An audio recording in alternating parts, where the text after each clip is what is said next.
Hello दोस्तों, आप लोगों का स्वागत है हमारे ग्रुप प्रयाग स्टडी ग्रुप में। दोस्तों आज फिर मैं आपके लिए 11वीं वीडियो लेकर आया हूं, जिसमें मैं प्रत्येक वीडियो में 30 क्वेश्चन साइंस के दे रहा हूं और बहुत ही महत्वपूर्ण है व्यापम के इन एग्जाम के लिए वह 30 क्वेश्चन, क्योंकि कहीं से भी आपके एग्जाम में क्वेश्चन पूछे जा सकते हैं और मेरी यही अंदेशा रहता है कि क्वेश्चंस कहीं ना कहीं पुराने प्रीवियस क्वेश्चन से ही रिलेटेड हो सकते हैं।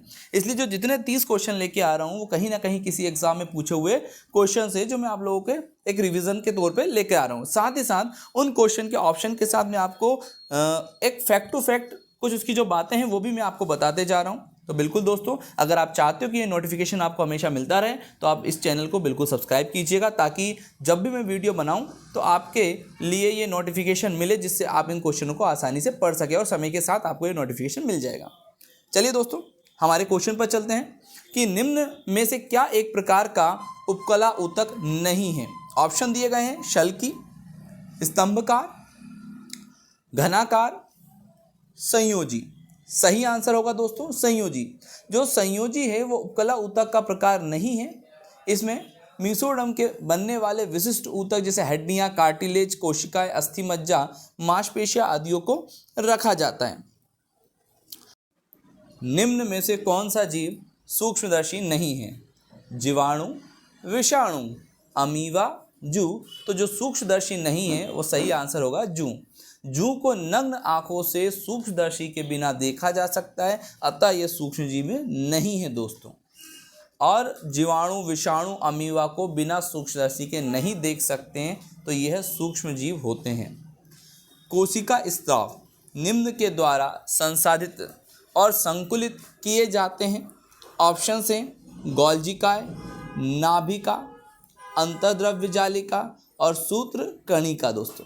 तो इसका सही आंसर होगा गोल्जी उपकरण। गोल्जी उपकरण कोशिका के अंदर बनने वाले विभिन्न स्रावी पदार्थों को संसाधित एवं संकुलित करने का कार्य करती हैं। ठीक है, अगले प्रश्न की ओर हम लोग जाते हैं। जब सभी समानांतर किरणें समतल पृष्ठ से परावर्तित होती हैं, समतल पृष्ठ से परावर्तित होती हैं तो वे समांतर नहीं रहती, और यह परावर्तन इस रूप में जाना जाता है: बहुलित परावर्तन, विसरित परावर्तन, आंतरिक परावर्तन या नियमित परावर्तन। दोस्तों इसका जो सही आंसर होने वाला है वो सही आंसर है आंतरिक परावर्तन दोस्तों। अगला प्रश्न है, निम्न में से किसमें बड़ी केंद्रीय रिक्तिका वाली साइटोप्लाज्म की एक पतली परत होती है? जीवाणु, विषाणु, पशु कोशिका या पादप कोशिका। तो इसका सही आंसर होगा दोस्तों पादप कोशिका। पादप कोशिका में भोजन के संग्रहण, व्यर्थ लवण, व्यर्थ पदार्थों के त्याग करने और जल, गैस, लवण आदि के संचय हेतु अलग अलग प्रकार की बड़ी केंद्र रिक्तिकाएं पाई जाती हैं। अगला प्रश्न है, निम्नलिखित में से कौन एक उदासीन ऑक्साइड है? SO2, N2O5, CO, CO2।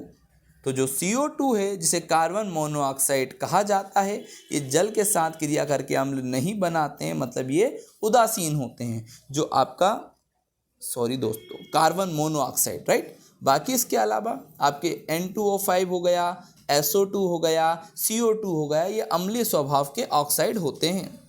अगला प्रश्न है, निम्न में से क्या सौर प्रणाली का एक सदस्य नहीं है? धूमकेतु, ध्रुव तारा, उपग्रह या तारामंडल। तो दोस्तों हमारे सौर मंडल में सूर्य केंद्रीय एवं मुख्य तारा है, जिसके चारों ओर सभी ग्रह उपग्रह चक्कर लगाते हैं। तारामंडल है वो सौर प्रणाली का मुख्य सदस्य नहीं है, और सूर्य तारामंडल का एक अत्यंत छोटा भाग है दोस्तों। अगला प्रश्न है, पत्तियों की सतह से जल वाष्प की क्षति क्या कहलाती है? वाष्पोत्सर्जन कहलाती है, परिवहन कहलाती है, स्थानांतरण कहलाती है या वाष्पन कहलाती है? सही आंसर होगा वाष्पोत्सर्जन। पत्तियों को ऊपरी अथवा निचली दोनों सतह के अनेकों छिद्र पाए जाते हैं। इन छिद्रों को दोस्तों स्टोमेटा कहते हैं। इनके द्वारा पत्ती के सतह से पानी भाप बनकर आसमान में उड़ जाता है, जिसे वाष्पोत्सर्जन कहते हैं। अगला प्रश्न है, एक आकाशीय पिंड जो तारों की तरह जल रहा है तथा पृथ्वी की तरफ बढ़ रहा है, उसे किस नाम से जाना जाता है? तो सीरियस, धूमकेतु, उपग्रह या उल्का? सही आंसर होगा दोस्तों उल्का। पृथ्वी की ओर बढ़ते दिखाई देने वाले पिंड जो कि तीव्रता से बढ़ रहे हैं व दिखाई दे रहे हैं उसे उल्का कहते हैं। ये सौर मंडल के विभिन्न तारों अथवा गर्म ग्रह के टुकड़े होते हैं, टूटे टुकड़े होते हैं दोस्तों। अगला प्रश्न है, लोहे के पात्रों को टिन से लेपित किया जाता है मजबूती बढ़ाने के लिए, भार में वृद्धि करने के लिए, जंग की रोकथाम के लिए या अच्छी चमक देने के लिए? दोस्तों सही आंसर होगा जंग की रोकथाम के लिए। जब लोहे का लंबे समय तक उपयोग किया जा सके इसके लिए उसे जस्ता व टिन का लेप कर दिया जाता है, क्योंकि टिन व जस्ता जल एवं पानी के साथ आसानी से क्रिया नहीं करते हैं, जिससे हमारी जो लोहे की वस्तु होती है उसमें जंग नहीं लगती है। अमीवा एक प्रक्रिया है के माध्यम से अपना भोजन प्राप्त करता है, वो क्या कहलाती है दोस्तों? जीव द्रव्य कुंचन कहलाता है, एंडोसाइटोसिस कहलाता है, अंतःपरासरण या एक्सोसाइटोसिस कहलाता है। दोस्तों जो एक अमीवा है एक प्रक्रिया के माध्यम से अपना भोजन प्राप्त करता है उसको हम एंडोसाइटोसिस कहते हैं। और ध्यान दीजिएगा अमीवा एक यूकैरियोटिक जीव है। अगला प्रश्न है दोस्तों, एक तिलचिट्टे के शरीर में वे छिद्र जिनके माध्यम से श्वसन के लिए अपने शरीर में वायु लेता है उसको क्या कहते हैं? श्वास रंध्र कहते हैं, जल रंध्र कहते हैं, श्वास नली कहते हैं या नासाद्वार कहते हैं? दोस्तों इसको श्वास रंध्र कहा जाता है। जो तिलचट्टे होते हैं उनके शरीर की ओर शरीर के दोनों बाजुओं में वायु के आदान प्रदान के लिए 2 छिद्र पाए जाते हैं जिन्हें श्वास रंध्र कहते हैं। निम्न में से उच्च उत्पादन वाले भैंस की नस्ल कौन सी है? साहीवाल, करन फ्राइज, जर्सी या मुर्रा? दोस्तों जो मुर्रा है वो एक उच्च उत्पादन वाली भैंस की नस्ल है। इस नस्ल की भैंस सामान्यतः काले रंग की होती हैं और ये जो है वो 1500 से 2500 किलोग्राम दूध प्राप्त किया जा सकता है पर मंथ। दोस्तों चलिए अगला प्रश्न है, उस पनीले द्रव का नाम बताइए। उस पनीले द्रव का नाम बताइए जिसमें रक्त कोशिकाएं तैरती हैं, जिसमें रक्त कोशिकाएं तैरती हैं। तो रक्त आ जाएगा दोस्तों, सीरम आ जाएगा, जीव द्रव्य आएगा या फिर लसीका आएगा। उस पनीले द्रव का नाम जिसमें रक्त कोशिकाएं तैरती हैं दोस्तों उसको जीव द्रव्य कहते हैं, यानी कि उसको प्लाज्मा कहते हैं। अगला प्रश्न है, 2 ऐसी रबी की फसलों के नाम बताइए जिनमें प्रोटीन पाया जाता है। नारियल एवं तिल, दालें एवं चना, कपास एवं पटसन, चाय एवं कॉफ़ी। तो दोस्तों इसका सही आंसर होगा दालें एवं चना। ठीक है, अगले प्रश्न की तरफ चलेंगे जहां बोला जाता है निम्नलिखित में से कौन सी एक धातु सबसे तन्य है? जस्ता, स्वर्ण, ताम्र, सीसा।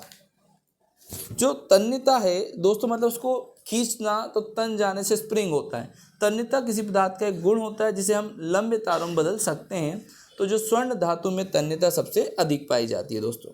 अगला प्रश्न है, जब 4 जनक कोशिकाएं मदर सेल्स है ना एक बार विभाजित होती हैं तो कितनी संतति कोशिकाएं यानी डोटल सेल्स उत्पन्न करती हैं?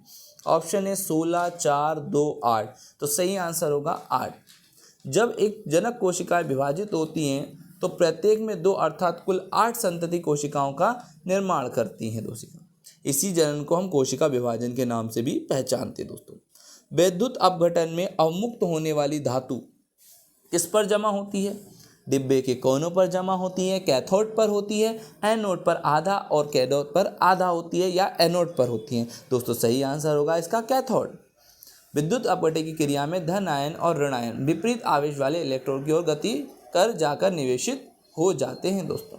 अगला प्रश्न है, कक्षा की आकृति जिसमें एक धूमकेतु सूर्य के चारों ओर घूमता है क्या होती हैं?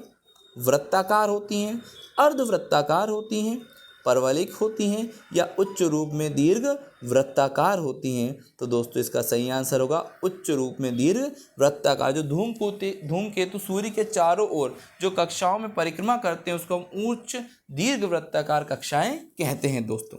अगला प्रश्न है, शब्द प्रोटोप्लाज्म किसने निर्मित किया है? रुडोल्फ विर्चो, पुरकंजी, रॉबर्ट ब्राउन या रॉबर्ट हुक? तो दोस्तों जो प्रोटोप्लाज्म शब्द है वो पुरकंजी ने सबसे पहले इसका प्रयोग किया था, ठीक है। और जो प्रोटोप्लाज्म है वो जीवित तरल मध्य होता है जो कोशिका के अंदर पाया जाता है। अगला प्रश्न है शब्द जो जीन है वो किसके द्वारा प्रतिपादित किया गया? Mendel, Johnson, Darwin, Watson. सही आंसर होगा दोस्तों जॉनसन। इसके अनुसार जो जीन होता है वो एक डीएनए का रूप होता है जो प्रोटीन अथवा पॉलीपेप्टाइड के निर्माण की सूचना को देता है दोस्तों। अमीबा एक कोशिकीय है, तो दिए गए ऑप्शन में से बताइए बहुकोशिकीय क्या होगा? तो दोस्तों देखिएगा यूग्लिना, क्लेमिडोमोनास, ब्रेड मोल्ड या पेरीमीशियम। तो दोस्तों जो बहुकोशिकीय जीव है वो होगा ब्रेड मोल्ड यानी कि रोटी की फफूंद। दोस्तों इसका सही आंसर होगा ब्रेड मोल्ड यानी रोटी की फफूंद होता है। अगला प्रश्न में आंख में वह पटल जिस पर छवि आती है लेंस कहते हैं, कॉर्निया, रेटिना या आइरिस। तो इसका सही आंसर होगा दोस्तों रेटिना।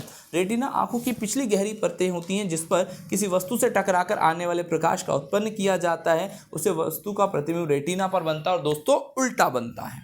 अगला प्रश्न है विऑक्सीजनित रुधिर परिवहन न करने वाली शिरा है? ऊर्ध्व महाशिरा, यकृत निवारिका शिरा, फुसफुस शिरा या वृक्क शिरा। इसका सही आंसर होगा दोस्तों फुसफुस शिरा, जिसको पल्मोनरी भी हम कहते हैं। शिरा शरीर के सभी आंखों में अशुद्ध या ऑक्सीजन से युक्त रुधिर को पुनः हृदय में लाने का कार्य करती हैं। और जो फुसफुस शिराएं होती हैं वो एकमात्र ऐसी शिरा होती है जो शुद्ध रक्त को लेकर जाती हैं। सूक्ष्म जीव जो अल्कोहल में शर्करा के परिवर्तन में खमीर कर्मक की तरह कार्य करता है क्या कहलाता है? पेनिसिलियम कहलाता है, लैक्टोबैसिलस कहलाता है, राइजोबियम कहलाता है या खमीर कहलाता है? दोस्तों इसका सही आंसर होगा यीस्ट यानी कि खमीर। यीस्ट कोशिकाओं को खमीर भी कहते हैं। इनमें होने वाले अनाक्षी श्वसन के दौरान शर्करा का ऑक्सीकरण और अपचयन CO2 एवं अल्कोहल में कर देती है, ठीक है। अगला प्रश्न की ओर चलेंगे दोस्तों। गति की अवस्था में परिवर्तन या गति में परिवर्तन का कारण क्या है? घर्षण, बल, वायुमंडलीय या दाब? दोस्तों इसका सही आंसर होगा बल। जब गति की अवस्था में परिवर्तन होता है या गति में परिवर्तन होता है वो बल के कारण होता है। बल यानी बल के कारण ही हम या तो किसी भी वस्तु को गति में ला सकते हैं या गति की अवस्था में परिवर्तन कर सकते हैं। दोस्तों निम्नलिखित में से पौधे का कौन सा भाग वनस्पति प्रबंधन में इस्तेमाल नहीं किया जा सकता? फूल, तना, मूल, पत्ती। तो इसका सही आंसर होगा फूल। फूल का उपयोग लैंगिक जनन हेतु पादप द्वारा किया जाता है।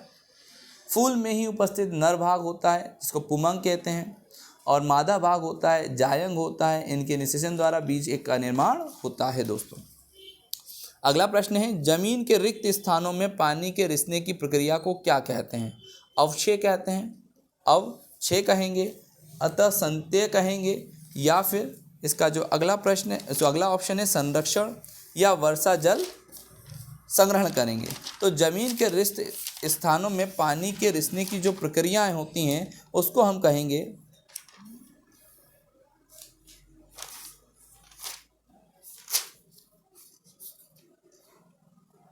जमीन के रिक्त स्थान में पानी के रिसने की प्रक्रिया।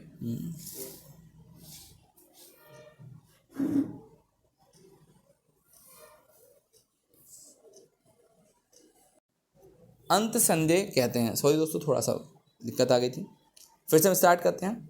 रोग जो संक्रामक नहीं है, कैंसर, न्यूमोनिया, सामान्य जुकाम या हैजा।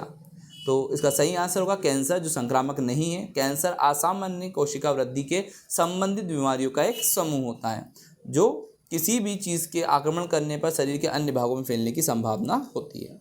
अगला प्रश्न है निम्न में से कौन सा अंग नहीं है? हृदय, मस्तिष्क, यकृत, पेशी। तो सही आंसर होगा पेशी। पेशी एक ऊतक है, ये कोई अंग नहीं है। दोस्तों ये 30 क्वेश्चंस आज के हमारे समाप्त होते हैं दोस्तों, और उम्मीद करते हैं आपको अच्छे से समझ में आया होगा। बीच में थोड़ी सी मिस्टेक थी वो मैं कंप्लीट कर दिया थोड़ा सा रुक कर। तो दोस्तों आप इसको सब्सक्राइब करिएगा और भी आपको ऐसी वीडियो मिलती रहेंगी। धन्यवाद।